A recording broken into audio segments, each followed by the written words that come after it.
A transexualidade se refere à condição de pessoas que possuem identidade de gênero diferente da designada ao nascimento e apresentam desconforto em relação ao sexo anatômico ou biológico. O tema ainda é um grande tabu na sociedade brasileira e a falta de informação e o preconceito fazem com que as pessoas transexuais ainda encontrem dificuldades para exercer seus direitos com plenitude.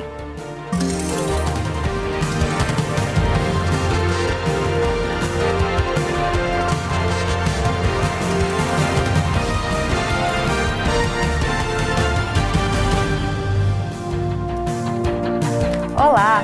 O Conexões de hoje fala das dificuldades enfrentadas pelas pessoas trans e os desafios a serem enfrentados dentro da sociedade brasileira para garantir a cidadania dessas pessoas. E para falar sobre esse assunto, nós vamos conversar hoje novamente com a Cíntia Barcelos, que é vice-presidente da Comissão Especial da Diversidade Sexual do Conselho Federal da Ordem dos Advogados do Brasil, a OAB. Olá, Cíntia, muito obrigada pela presença novamente. Olá, eu que agradeço. Bom, também contamos com a presença da Mariluza Terra, que é coordenadora do projeto Transsexualismo do Hospital das Clínicas da UFG. Olá, Mariluza, muito obrigada pela presença. Olá, nós que agradecemos. E também contamos com a Esther Salles, que é representante do coletivo de mulheres e homens transexuais, pessoas travestis e transgêneras, familiares e apoiadores da causa trans na UFG. Olá, Esther, muito obrigada. Olá, o prazer é todo meu de estar aqui com vocês. Bom, para começar, Esther, queria que você nos falasse um pouco das dificuldades, dos desafios que são enfrentados hoje pela pessoa trans em relação à família, ao mercado de trabalho, à educação, à saúde. Muita coisa ainda precisa ser mudada para que quem é transexual consiga ter os seus direitos, consiga ter a sua cidadania garantida? Sim, ainda há um preconceito muito grande, né? As pessoas que nascem na condição de transexualidade, elas enfrentam uma série de barreiras. A primeira barreira é enfrentar a si mesmo, enfrentar o seu próprio corpo, se autoconhecer, se reconhecer enquanto pessoa no mundo, mas que nasceu numa condição física totalmente diferente daquela de identidade de gênero como ela se reconhece interiormente. Fazer esse enfrentamento é difícil, precisa sim ter um apoio, um acompanhamento psicológico, um apoio da família e geralmente a pessoa não tem isso. Então, assim, quando finalmente ela consegue ter esse apoio, esse acompanhamento, ela também tem que lidar com a questão social. Porque ela vai fazer uma mudança de nome, uma mudança física no seu corpo, para que o corpo seja adequado a quem ela é interiormente, para que ela se sinta plena e realizada no mundo enquanto uma pessoa que pode se olhar no espelho e se reconhecer como pessoa, ela poder se ver como ser humano, né? Como quem ela é no mundo através do seu próprio corpo. Então, assim, esse processo que é muito rico para a pessoa que vivencia, mas não é fácil, ele, quando vai para o encontro não só de você consigo mesmo, mas com o outro, ele também enfrenta uma série de dificuldades. Tanto no mercado de trabalho, porque muitas vezes a pessoa transexual, ou a pessoa travesti, ou a pessoa transgênera, ou mesmo a pessoa intersexual, quando chega no mercado de trabalho, ela não é recebida, não porque ela não tem qualidade profissional, mas porque ela tem uma condição de identidade de gênero diferente daquela do padrão social. Na escola, então a pessoa ela tem um comportamento diferenciado desde a infância e na adolescência isso se torna mais visível e é onde a pessoa quer se expressar corporalmente através das roupas a partir da sua identidade. E a escola é um espaço de exclusão muitas vezes. E as pessoas acabam sendo tão excluídas do ambiente escolar e por consequência, quando a pessoa passa a se assumir quem ela é, a família muitas vezes exclui. Então essa pessoa vai parar na rua muitas vezes. Então, como o processo de exclusão é muito grande, poucas pessoas conseguem seguir uma carreira de estudos acadêmica. E nós temos hoje, finalmente, um grupo que tem conseguido, apesar de tantas dificuldades, principalmente de pessoas transexuais e agora de algumas pessoas travestis, que tem chegado a um nível superior, extremamente difícil. Mas a gente tem conseguido essas vitórias. E isso tem contribuído, junto com profissionais de saúde, profissionais de educação, muito bem esclarecidos, quebrar um pouco o preconceito. Hoje a Universidade Federal tem um coletivo, como você falou, de pessoas que vivem nessas condições de identidade de gênero, transexuais, intersexuais, travestis e transgêneras, familiares que participam, se envolvem, e apoiadores. E nós já temos 16 alunos que se reconheceram nessa condição, né? E temos ajudados a construir caminhos, políticas públicas. Cíntia, e o direito brasileiro, ele tem conseguido acompanhar essas mudanças que estão sendo cada vez mais visíveis na sociedade, mais pessoas tendo coragem de se assumir, de se colocar na sociedade enquanto transexuais? O direito tem conseguido acompanhar ou é preciso ainda avançar? É preciso avançar bastante. Nós não temos ainda uma lei de identidade de gênero que autorize a mudança de nome e sexo pela simples ida num cartório, como acontece na Argentina. A Esther deve saber disso, a doutora Mariluza também. As pessoas travestis e transexuais e transgêneras podem se dirigir lá ao cartório e, por uma simples afirmação da sua identidade, ter isso alterado. No Brasil, a gente precisa de um processo que é um processo de chamar alteração de nome e sexo, uma ação judicial e carreada de vários documentos, de laudos psicológicos, de laudos médicos, psiquiátricos. Então, não é um processo simples. Como a Esther disse, é um processo rico para a pessoa transexual, porque é um processo de mudança interior e exterior, na maioria das vezes, mas a justiça é lenta. A gente tem tido grandes avanços nessas decisões, não só em Goiânia, como em todo o Brasil. Temos alguns avanços que algumas pessoas não precisam se submeter à cirurgia de mudança de sexo, de readequação de sexo, para ter alteração judicial. Já existem várias decisões nesse sentido, inclusive em Goiás, mas realmente a justiça precisa, a lei precisa existir para que as pessoas tenham garantida a sua dignidade, a sua igualdade, a sua liberdade, para que possam existir, né, de uma forma fiel ao seu corpo e sentimento. Professora Mariluza, senhora da área da saúde, como que hoje as pessoas trans têm conseguido, na verdade, acessar o sistema de saúde de uma forma proveitosa, cidadã? O sistema de saúde ampara, assim, ele consegue atender essas pessoas, ele ainda passa por esse conflito da mudança? Não, o sistema de saúde não consegue atender essas pessoas, né?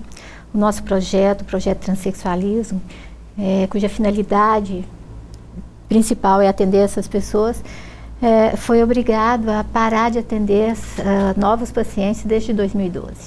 E foi obrigado a parar porque não tínhamos profissionais, né? Nossa equipe é uma das menores do Brasil, né? E nós não temos uma capacidade de atender todas as pessoas que necessitam, né, de nossos cuidados. E também na rede pública, as pessoas não encontram essa atenção que necessitam, né? Na nossa rede pública hoje, não tem nem um posto de saúde com pessoas capacitadas para atender essa população. Então a dificuldade também resvala na saúde. Resvala na saúde. Então, a gente vai para o intervalo e no próximo bloco a gente continua falando sobre transexualidade, principalmente sobre o programa do Hospital das Clínicas da UFG, que faz a cirurgia de readequação de sexo. Não saia daí.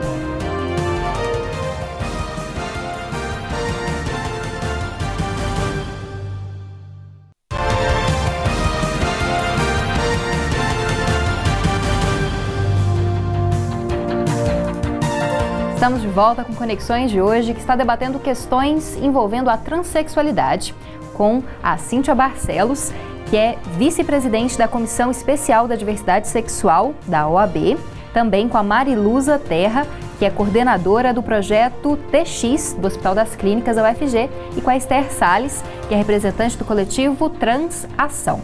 Bom, Mariluza, a gente começou a falar um pouquinho no primeiro bloco como funciona essa cirurgia de redesignação de sexo, falei errado no bloco final. Como que a pessoa que se percebe um transexual pode ter acesso a essa cirurgia? Como que está também essa questão do atendimento a essas pessoas? Existe muita gente esperando para fazer uma cirurgia? Queria que você contasse um pouquinho para a gente. Existe. Há pouco, em junho, nós perdemos nosso cirurgião principal. Então, com isso, as cirurgias pararam, porque nós fechamos as inscrições para pacientes novos, mas as cirurgias continuavam, né? E justamente nós fechamos porque tínhamos que dar conta da realização dessas cirurgias com os pacientes que já estavam lá há 4, 5 anos esperando, devido a essa capacidade pequena que nós temos de atender todos esses pacientes. Bom, então em junho nós perdemos nosso endocrinologista e nosso cirurgião principal. Então as cirurgias pararam totalmente. E tem aproximadamente 35 pessoas que estão prontas para serem operadas de masculino para feminino e que não podemos ser por falta do médico cirurgião, né? Então isso é uma coisa assim, muito séria. Agora, não é que nós não tínhamos pensado que poderíamos perder, a gente sabia que esse profissional ia aposentar, tanto que nós fechamos em 2012, porque a gente já estava prevendo isso. Mas nós não conseguimos treinar ninguém que pudesse ficar no seu lugar. O que acontece que, infelizmente, são poucas as pessoas que se interessam por tratar dessa população. E um elemento muito importante é o preconceito, a gente tem que reconhecer, é o preconceito, né? E eu sempre digo, existe um perfil específico do profissional que trabalha com essa população. Não é qualquer profissional de saúde, né? Existe, essa pessoa tem que olhar, esse profissional de saúde tem que olhar as pessoas transexuais, realmente tem que enxergar através do corpo, né? Tem que ver a alma. Essas pessoas sofrem muito. Imagine você estar presa num corpo que não te pertence. Quer dizer, todo mundo pode fazer esse exercício, né? Você que é mulher, imagine que no dia seguinte você acorde com o corpo de homem. Como é que você vai se sentir? É isso que essa população sente. É um desacordo total com o que sente internamente, né? E então nós estamos nesse momento vivendo uma situação terrível no projeto, porque 35 pessoas de feminino para masculino estão aguardando a cirurgia. E vocês podem imaginar quão desesperadas estão essas pessoas. Quer dizer, vinham operando, tinham a esperança, achavam que tinham a luz no final do túnel e acabou. Quer dizer, tem, porque nós estamos lutando. Eu falo, as meninas, hoje eu não estou mais sozinha, as meninas, quer dizer, as próprias pacientes, elas foram à luta, né? Encontraram uma pessoa que eu acho que é uma pessoa que tem um perfil excelente para substituir esse cirurgião.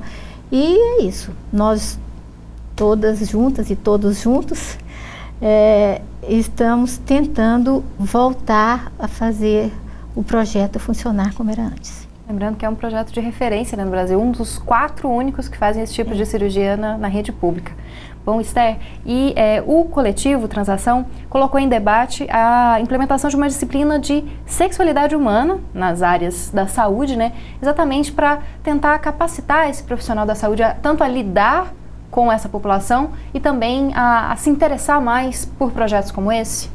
Isso mesmo. O coletivo Transação, ele identificou isso, que o problema maior que nós tínhamos era de pessoal. Como então a gente ter mais profissionais, novos profissionais para o projeto e para que o projeto seja sustentável. Que com o tempo os profissionais que precisarem se aposentar, sair, possam ser naturalmente substituídos por novos profissionais. Então, a primeira ação foi essa, captar profissionais individuais que já estão formados para entrar para o projeto. É o que nós estamos trabalhando, trazendo um novo cirurgião novo e outros profissionais que estamos negociando. O segundo passo é pensar na formação. Porque o problema foi lá, na formação, de certa forma, né? A formação, claro, familiar, a formação social, mas também na formação enquanto profissional de saúde.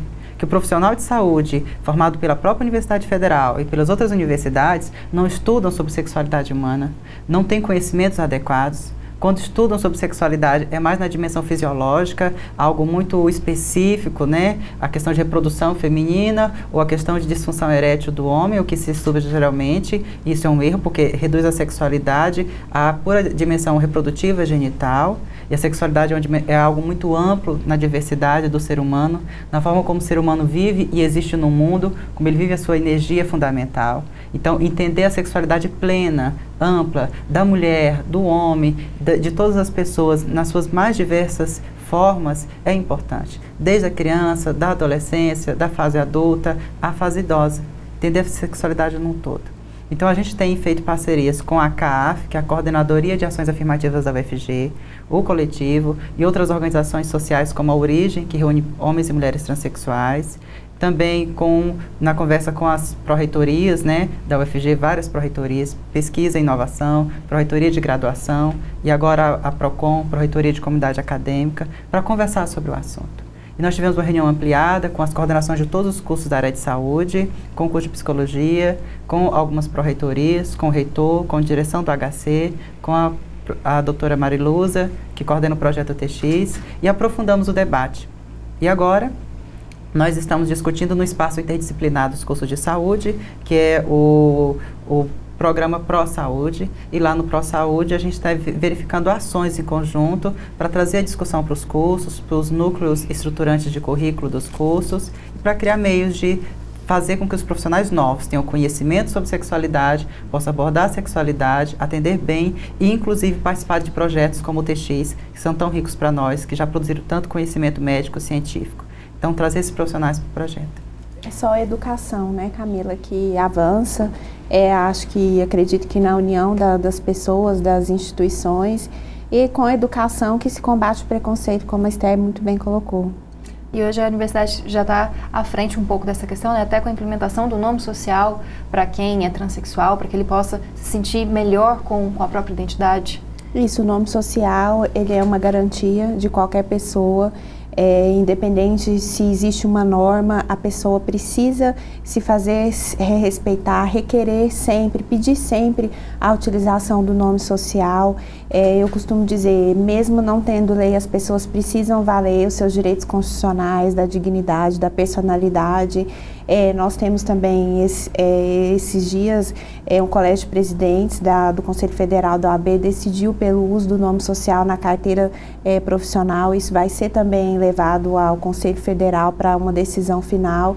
Estamos avançando nas universidades aos poucos, mas a principal questão é que as pessoas exerçam o seu direito de personalidade, se empoderem de quem são, reconheçam o seu valor, a sua igualdade e busquem isso dentro da sociedade, não deixem passar, né? Não contribua com o preconceito, e isso é o combate da homofobia todos os dias. Bom, a gente vai ter que ir para mais um intervalo e a gente finaliza esse debate a respeito da transexualidade no próximo bloco. Não sai daí.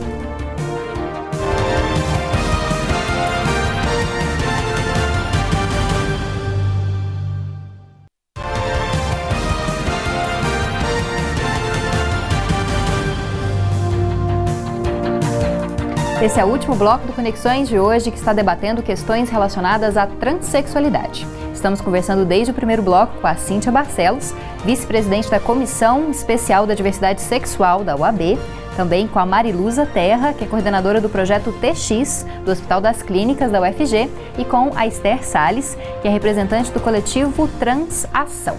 Bom, Cíntia, a gente falou um pouco das questões enfrentadas pelas pessoas trans. Como fazer para combater esse preconceito, essa dificuldade de aceitar esse outro que é diferente? Em pequenas coisas, como por exemplo a questão do banheiro, que às vezes as escolas não permitem ou os espaços públicos não permitem, acham estranho que as pessoas trans usem banheiros diferentes ali, né? A mulher trans use o banheiro feminino. Como enfrentar esses pequenos problemas, como enfrentar o preconceito que começa ali, parece tão pequenininho e gera violência, morte? Eu acredito que essas questões pontuais de banheiro, do nome, em chamadas, apesar de que nas escolas nós já temos a regulamentação do Ministério da Educação para a utilização do nome social, mas a questão do banheiro é enfrentar cada questão com naturalidade, simplicidade, sem o preconceito, olhando para a pessoa como ela se enxerga. A pessoa tem o direito de exercer a sua cidadania, a sua sexualidade da forma como ela bem entender. A mulher transexual, ela deve utilizar o banheiro da forma que ela desejar, o banheiro feminino, da mesma forma o homem transexual. Isso, em caso de impedimentos, nós já temos decisões judiciais caracterizando o preconceito, a transfobia no caso, e com condenações, às vezes de uma forma até vultuosa, como aconteceu em um shopping na cidade de São Paulo. Então, o preconceito, ele é combatido todos todos os dias. As pessoas precisam passar a atentar para essas questões dentro do trabalho, na sociedade, porque aos poucos a justiça já está começando a responder de uma forma com preconceito. E a única forma que se combate na justiça é de uma forma criminal ou de uma forma indenizatória. E nesse caso, doendo no bolso, as pessoas começam a ter já uma transformação. Não é o ideal, e nós necessitamos de uma lei também, não só que de identidade de gênero, mas que criminaliza a homofobia. Isso são transformações que vêm acontecendo, a sociedade está começando a lidar de uma forma mais ampla e aberta, apesar das resistências. Então, são problemas pontuais que precisam ser encarados, principalmente no âmbito social e no trabalho, de forma humana. E preocupante é a forma com que as pessoas vêm tendo esse preconceito recorrente. Eu tenho acompanhado alguns casos recorrentes de ações judiciais e de preconceitos a pessoas transexuais no trabalho, a pessoas com relação à orientação sexual, que é a homossexualidade, muitas vezes também acompanhado do preconceito ao portador do vírus HIV, que já existe uma lei que criminaliza esse preconceito. Então, as empresas precisam estar atentas a essa questão, com seus funcionários, com seus dirigentes, de uma forma atenta, mesmo nos dias de hoje.